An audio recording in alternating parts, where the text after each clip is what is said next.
بیا برای اولین بار این میوه گرون قیمت پاپایا رو با هم دیگه تستش کنیم. کیلو 25 یوروه و فروشنده میگفت این میوه خیلی خاصیه، تایلندی هم هست.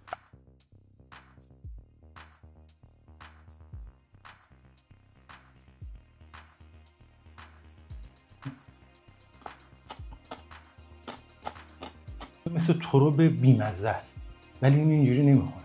بعد اولش خلالش کنیم،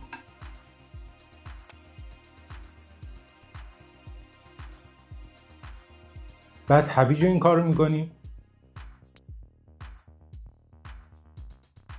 و اینا رو با هم دیگه مخلوط میکنیم. چیلی، این چیلی ها رو میندازیم این تو و میکوبیمشون و سیر تازه میکوبیم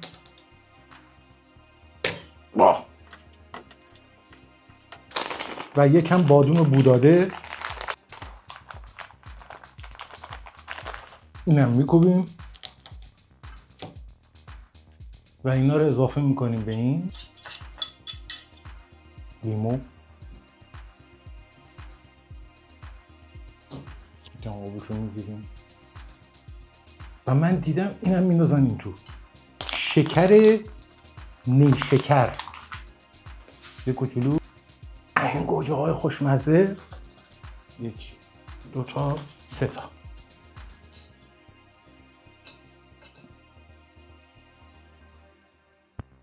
چی میخوایم الان؟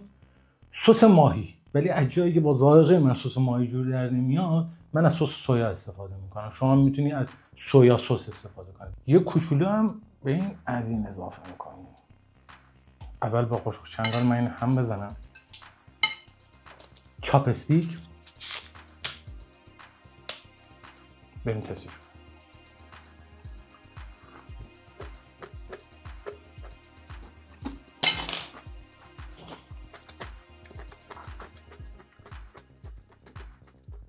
بچه بی‌نظیره، حتما اینو درست کنید.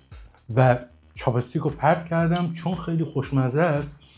از جایی که اون سرعت رو میاره پایین با چنگال